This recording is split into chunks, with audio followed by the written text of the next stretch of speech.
Il dit, il y avait dans une ville un juge qui ne craignait pas Dieu et qui n'avait d'égard pour personne. Verset 3. Il y avait aussi dans cette ville une veuve qui venait lui dire, fais-moi justice de mon adversaire. Pendant longtemps, il ne voulut pas. Mais ensuite, il dit en lui-même, bien que je ne craigne pas Dieu et que je n'ai d'égard pour personne, néanmoins, parce que cette veuve me cause des ennuis, je lui ferai justice, de peur que jusqu'à la fin, elle vienne me casser la tête. Le Seigneur ajouta, entendez ce que dit les juges iniques. Et Dieu ne fera-t-il point justice à ses élus qui crient à lui jour et nuit? Et tardera-t-il à leur égard? Le verset 8. Je vous l'ai dit, il leur fera promptement justice. Mais quand le Fils de l'homme viendra, trouvera-t-il la foi sur la terre? Amen. Seigneur, nous te disons merci pour ta parole. Nous voulons que tu nous parles en ce matin. Toute chose a été créée par ta parole. Et c'est par ta parole que tout existe. Merci pour cette parole que tu envoies ce matin pour nous changer, nous transformer, nous donner la vie et nous donner la victoire.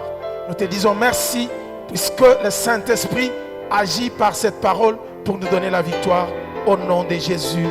Amen. Acclame bien le Seigneur.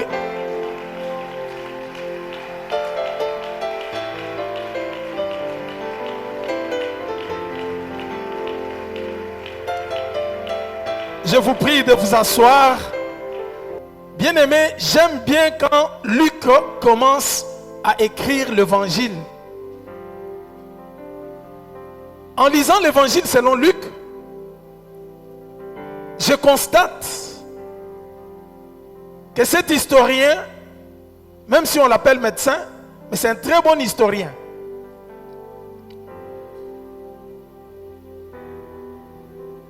Dans son évangile, Luc s'occupe souvent, parle souvent des gens qui sont négligés, des gens qui sont en difficulté, les gens qui n'ont pas de hautes responsabilités dans la société, qui se trouvent devant une situation quelconque, difficile, très compliquée, et seulement par leur foi, ces gens parviennent à avoir la victoire dans tout ce qu'ils ont comme problème. Luc aime beaucoup parler de plus petits, parler beaucoup de gens, de veuves, il parle des gens abandonnés. C'est pour nous montrer que même si dans la société, vous n'êtes pas considéré, mais avec Dieu, vous pouvez avoir la place qu'il faut puisque vous avez du prix aux yeux de Dieu. J'aimerais que vous puissiez dire à votre voisin, vous avez du prix aux yeux de Dieu.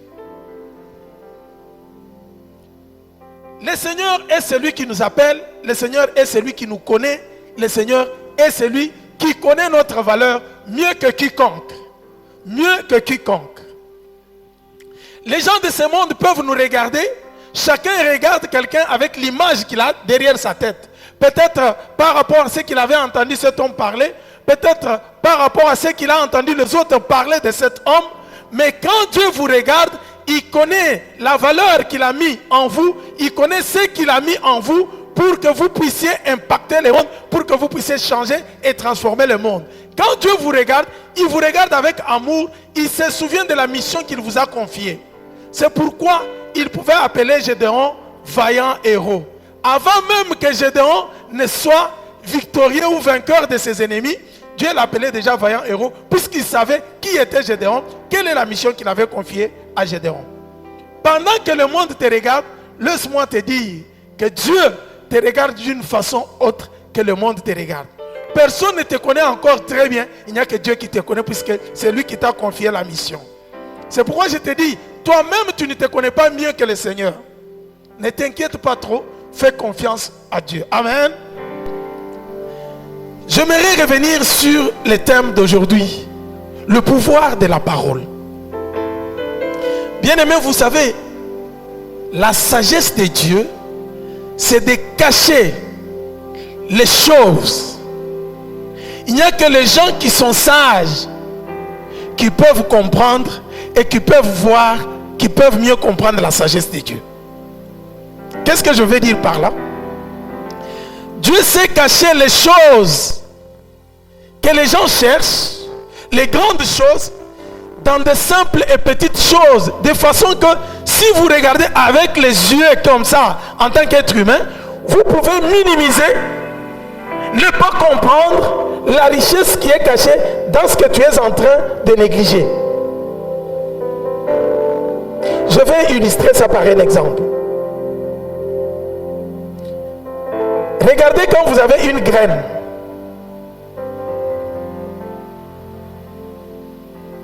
La graine par exemple de l'oranger. Vous mangez l'orange, vous avez une graine avec vous.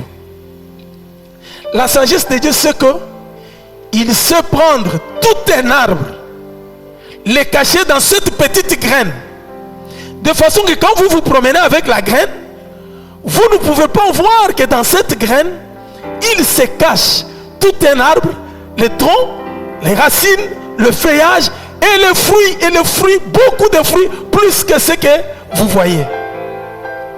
Donc si vous négligez une graine d'un arbre, c'est-à-dire que vous êtes en train de négliger toute une semence, tout un arbre.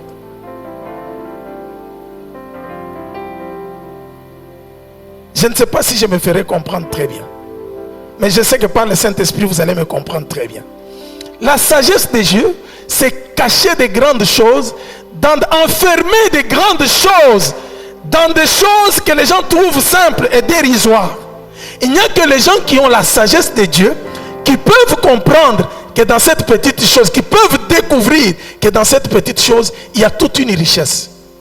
Qu'est-ce que je veux dire par là? Si j'ai pris cet exemple, c'est pour vous parler de la puissance et du pouvoir de la parole. Vous savez, dans la parole, il y a le pouvoir. Dieu cache beaucoup de choses dans une simple parole. Quand on dit nous allons écouter la parole de Dieu, il y a des gens qui disent bon peut-être, on va entendre ce qu'on va nous dire. Non!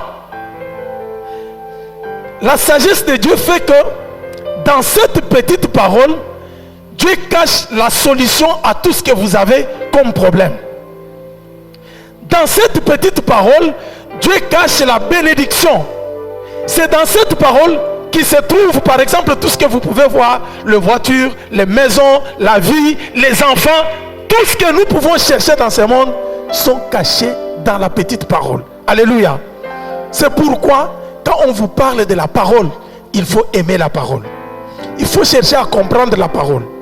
Il faut connaître que tout ce que vous avez comme combat, la victoire est cachée dans une parole. Tout ce que vous êtes en train de chercher, vous vous battez de gauche à droite, la solution, Dieu l'a cachée dans la parole. Et ce qui est encore dommage, c'est quoi? Il prend cette parole, il vient le mettre en vous. Donc vous avez déjà la victoire et la solution. Vous vous promenez avec la solution et la victoire, mais vous ne savez pas que vous en avez. Quelqu'un peut dire Amen très bien? C'est-à-dire qu'il ne pouvait pas faire la justice d'une manière convenable. Dieu est un Dieu de justice. Nous avons un juge placé pour faire la justice, mais qui ne craint pas Dieu, qui ne peut pas faire la justice convenablement. Vous savez comment on dit la justice élève une nation. Vous savez comment la restauration de la justice dans ce pays fait acclamer maintenant les gens. Vous savez comment les gens veulent que la justice soit indépendante et libre. Veulent que la justice soit vraiment une vraie justice pour que tout le monde marche dans la crainte des autres, ne pas faire n'importe quoi. Mais on nous montre un juge qui ne craint pas Dieu. C'est-à-dire, dans ces juges, la corruption était là. Même si tu as quelqu'un qui avait raison pour tel ou tel problème, il suffisait qu'on lui donne de l'argent, toi tu as tort et lui a raison. C'est ce que nous avons connu dans ce pays, n'est-ce pas? L'homme le plus fort, on a vécu dans la loi du plus fort, est toujours là, la meilleure. On peut venir te ravir ta parcelle. Tu discutes, c'est qui? Quand il dit, est-ce que tu me connais? Azan de Koya. C'est fini. Tu vas en justice, tu ne peux pas avoir qu'un des causes. Tu pleures, tu tournes de gauche à droite. Alors que tu t'attendais que la justice peut faire quelque chose. Mais regardez, on a un juge comme ça, qui ne craint pas Dieu. Et on nous dit qu'il n'a pas d'égard pour personne. Qui n'a pas de considération pour quelqu'un. Quand tu viens, tu n'as pas, si tu ne lui donnes pas quelque chose, qui que tu sois, il ne peut pas te rendre justice. Un type mauvais et méchant.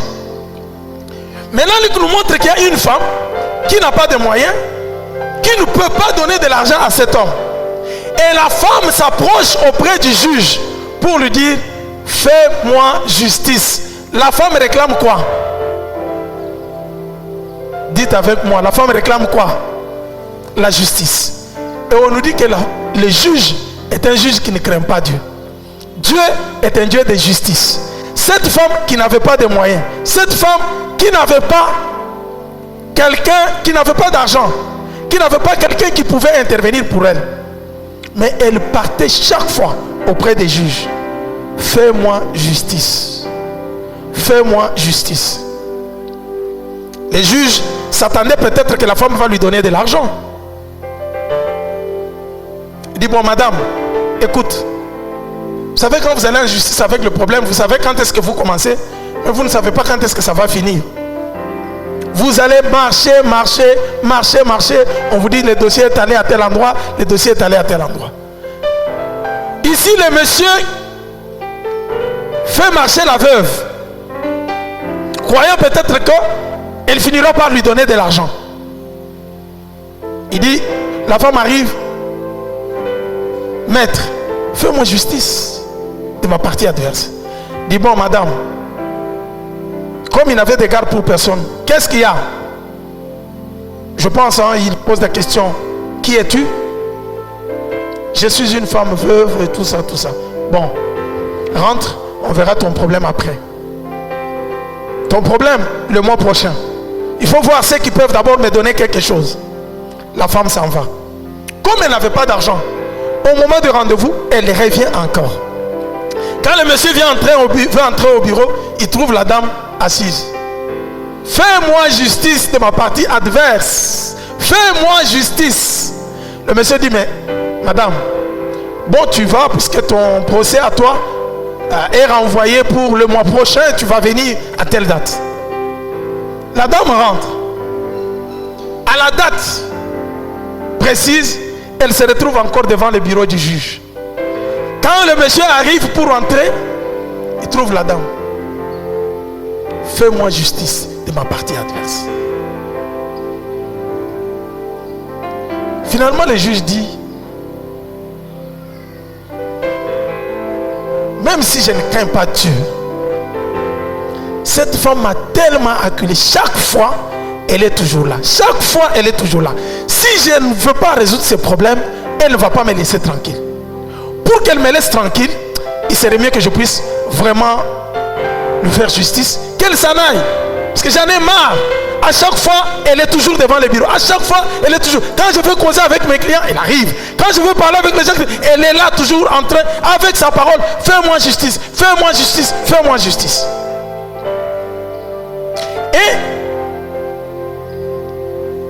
Jésus continue de dire à ses disciples, écoutez ce que dit les juges qui ne craignent pas Dieu.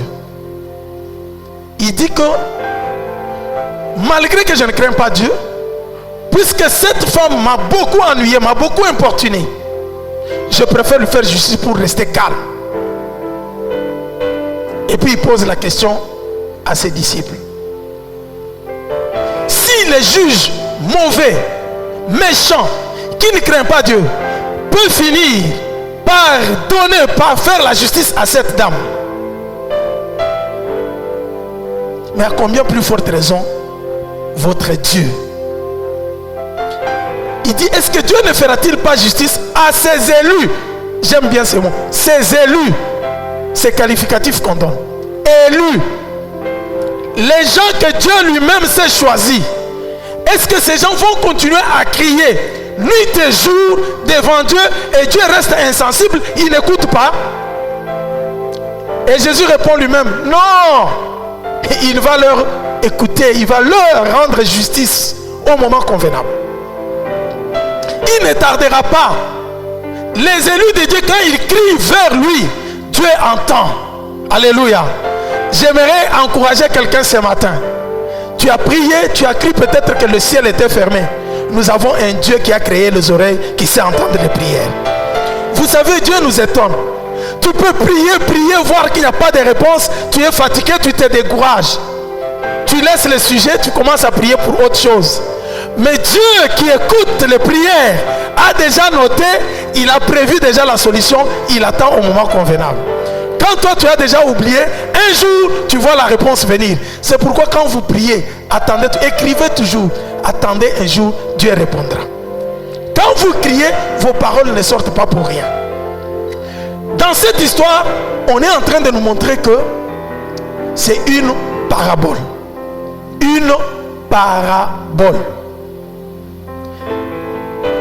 Jésus parle en parabole à ses disciples en utilisant l'histoire d'une femme veuve et de ces juges qui ne craignent pas Dieu pour leur dire que vous devez continuer à prier et ne pas vous fatiguer de prier. Quand vous priez, continuez à prier, même si les choses semblent être compliquées, même si le ciel semble être fermé. Priez, priez, priez encore et priez. Quand vous serez fatigué, priez encore dans cette fatigue. Mais ne vous découragez pas. Alléluia. C'est ce que je veux vous dire ce matin. Priez, priez, priez sans cesse. Ne vous découragez pas. Mais Jésus dit, Luc nous parle qu'il s'agit de paraboles.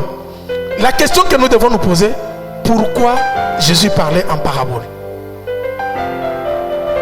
Pourquoi la parabole? Qu'est-ce que ça veut dire? Que signifie la parabole?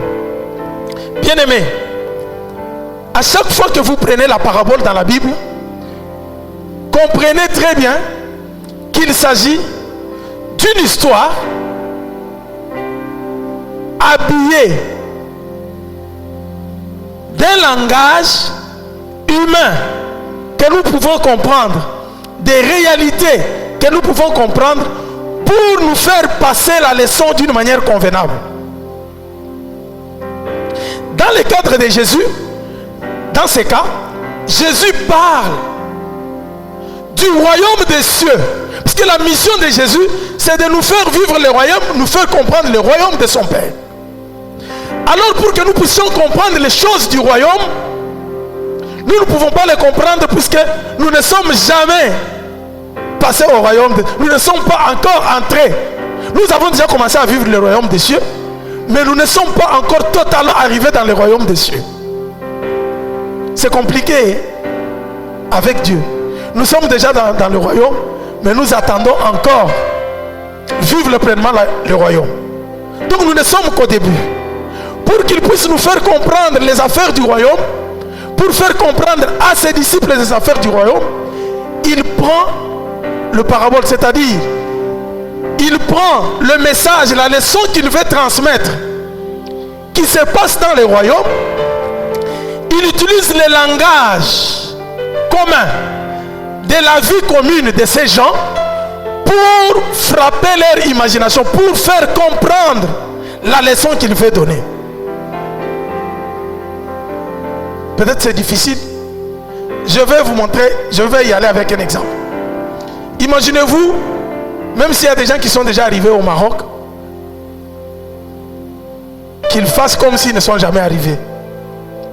Je viens devant vous, tel que je suis là. Vous n'êtes jamais arrivé au Maroc, ni en France.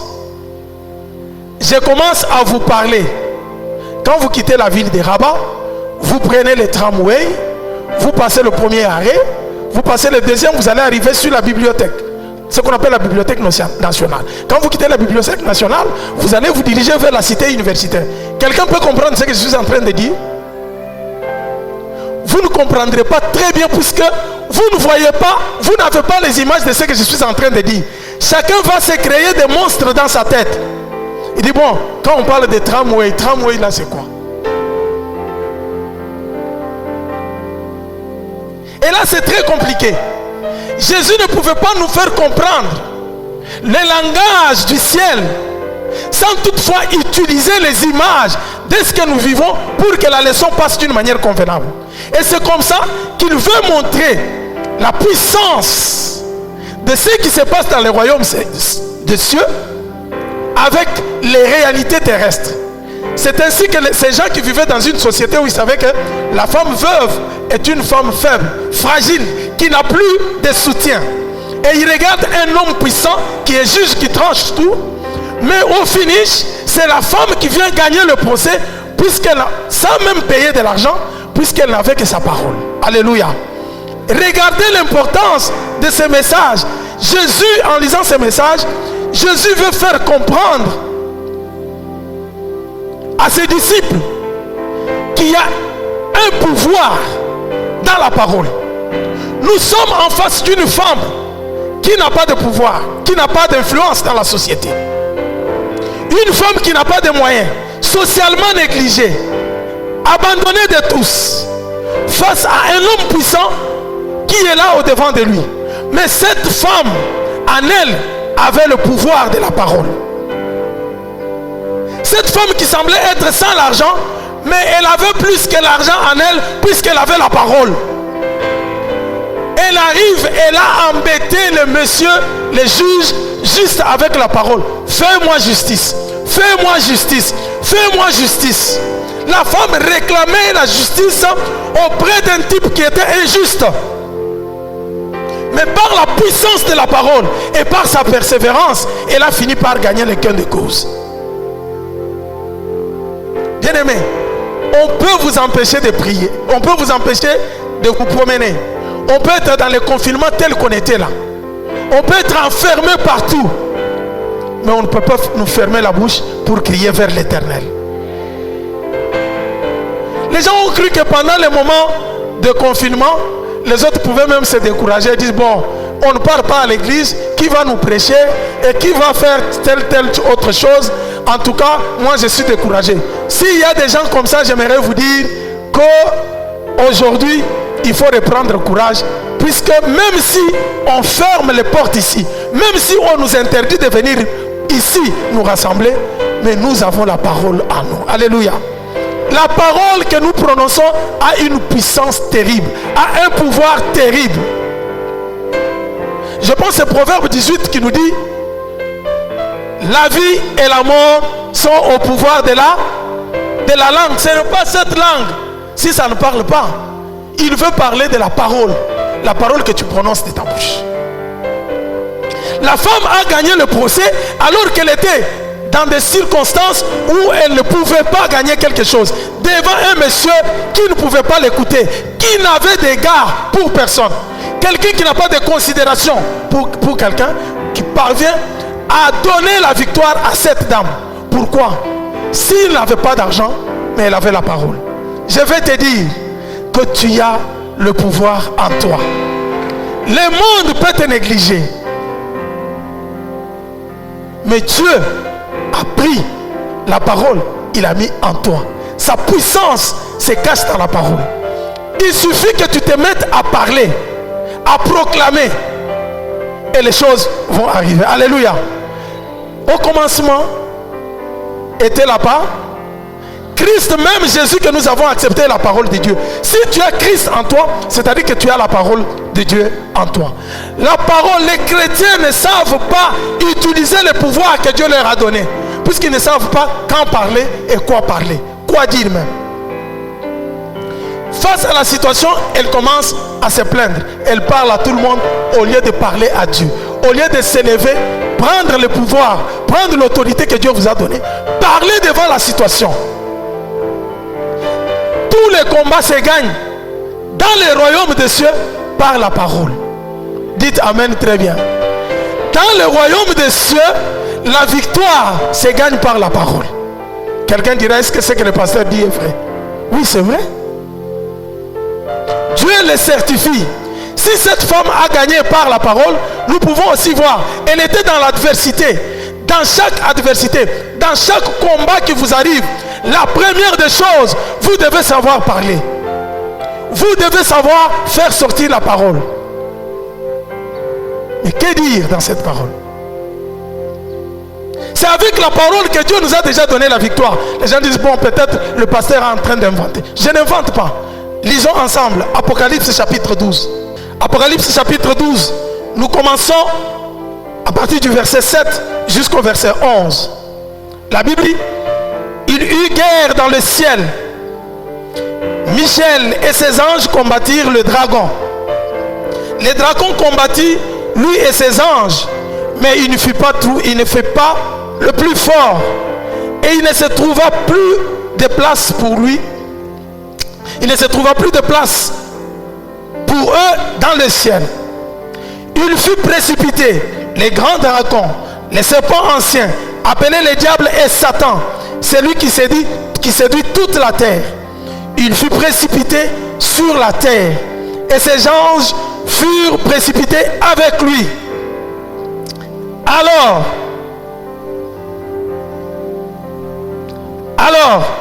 nous continuons jusqu'au verset 11. Alors j'ai entendu dans les cieux une voix forte qui disait, maintenant est arrivé le salut, ainsi que la puissance et le règne de notre Dieu et l'autorité de son Christ. Car il a été précipité, l'accusateur de nos frères, celui qui les accusait devant notre Dieu jour et nuit. Le verset 11, qui est notre verset qui nous intéresse, ils l'ont vaincu à cause du sang de l'agneau et à cause de la parole de leur témoignage. Et ils n'ont pas aimé leur vie jusqu'à craindre la mort. C'est la partie B qui nous intéresse. Ils l'ont vaincu à cause, premièrement, du sang de l'agneau et à cause de la parole de leur témoignage. Ici, nous entrons encore. Jean est dans l'île de Patmos. Dieu lui donne des révélations. Il voit les choses, la guerre qui a commencé dans le ciel. Ce n'est pas puisqu'il est en Apocalypse qu'il ne voit que les choses du dernier temps ou du temps de la fin ou de l'eschatologie. Mais il voit comment la guerre s'est passée. Apocalypse, si vous ne faites pas attention, il peut vous montrer dès le départ comment les choses se sont passées et les relier directement avec la fin. Ici, Jean est en train de nous montrer qu'il y a eu guerre dans le ciel. Les dragons, les diables, Satan, que nous appelons, étaient avec ses anges. Il y a eu la guerre entre les anges de Dieu, Michel ou Michael, avec les anges rebelles et les dragons, Satan lui-même. Ils ont fini par être précipités sur la terre. Mais ce qui est intéressant, c'est quand Jean vient nous dire qu'ils l'ont vaincu à cause du sang de l'agneau et de la parole de leur témoignage. De la parole qui est sortie de leur bouche. Si vous continuez jusqu'au verset 17, vous verrez que les gens que le diable va combattre, ces anges, ce sont ceux qui gardent les témoignages de Jésus-Christ. C'est toi et c'est moi. Le diable est animé d'une grande colère, connaissant qu'il lui reste peu de temps. Et il livre le combat. Le combat qu'il livre avec nous, c'est pour nous décourager, c'est pour que nous puissions désarmer, c'est pour que nous ne puissions plus tenir devant ceux qui nous envoient comme problème. Mais la Bible nous donne déjà la solution. Il nous dit, nous avons déjà la victoire. Il y a deux paramètres qui nous donnent la victoire. Premièrement, à cause du sang de l'agneau. Le sang de Jésus-Christ a déjà coulé. C'est-à-dire que par le sang de Jésus, nous avons déjà la victoire sur les diables. Christ a déjà vaincu les diables. Maintenant, tout ce qui reste, c'est la parole de notre témoignage. Qu'est-ce que tu parles face à l'adversité? Quand tu as des problèmes, quelles sont les paroles que tu fais sortir de ta bouche? Quelles sont les paroles que tu prononces? Et ces paroles sont les produits de tes pensées et sont les produits de ton cœur. C'est de l'abondance du cœur que la bouche parle. Je sais que nous serons butés à des difficultés. Je sais que nous serons face à des problèmes. Je sais que chaque jour, nous faisons face à des adversités. Mais aujourd'hui, nous devons comprendre que face à tout ce que nous pouvons avoir comme problème, comme obstacle, nous devons savoir parler à ces problèmes. Nous devons savoir parler à ces difficultés. Puisque notre parole a le pouvoir sur l'ennemi. Alléluia. Le diable peut parler, mais nous avons déjà la parole de Dieu en nous. Jésus est la parole faite chair. La Bible déclare que rien de ce qui a été créé n'a été créé sans la parole. C'est-à-dire que le monde que nous voyons exister, quand nous lisons Genèse, a existé par la parole. Imaginez-vous que quand Genèse 1 nous parle que le monde, la terre était vide, informe, sans forme. Il y avait du chaos et du désordre sur la terre. Pour que les jardins d'Éden puissent sortir, il avait fallu que Dieu parle. Et c'est comme ça qu'à la création, Genèse 1, on dit, Dieu dit que la lumière existe et la lumière fit. Dieu dit que la terre existe existe. Dieu dit que la terre produise. C'est toujours par la parole qu'il y a eu le jardin qui est sorti. Adam s'est réveillé dans un très beau jardin, alors qu'avant, la Bible nous dit que la terre était sans forme, chaos. J'aimerais te dire que dans ton chaos, par la parole, le jardin d'Éden va sortir. J'aimerais te dire que dans les chaos que tu es en train de vivre, crois au Seigneur, parle aujourd'hui et le Seigneur va te donner la victoire. Tu es capable d'appeler à l'existence ce qui n'existait pas. Bien aimé, c'est comme ça que les enfants de Dieu peuvent gagner le combat. Ce que le diable fait, c'est quoi? Il vient avec des circonstances très difficiles. Il nous montre qu'il n'y a plus de solution pour vous. C'est fini. Dès que vous vous découragez, vous acceptez la situation, vous êtes dedans et c'est fini. Il gagne la victoire. Mais si vous êtes quelqu'un qui comprend que dans toutes les circonstances, même si les situations sont compliquées, je dois me lever et parler, tu verras que la victoire va venir. Il y a le pouvoir dans la parole. Ils l'ont vécu à cause du sang de l'agneau et de la parole, de leur témoignage.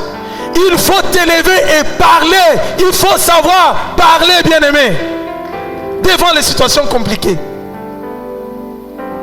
Aujourd'hui, je demande à l'église, dans le monde, de s'élever, de parler pour cette pandémie qui est en train de ravager le monde. Si l'église s'élève, Jésus-Christ a dit, les portes de séjour des morts ne prévaudront pas contre l'église. Aujourd'hui, nous avons l'église terrorisée. L'église qui a peur. L'église qui ne sait pas qu'il a l'autorité et le pouvoir de parler pour arrêter et stopper les choses, changer la cour de l'histoire.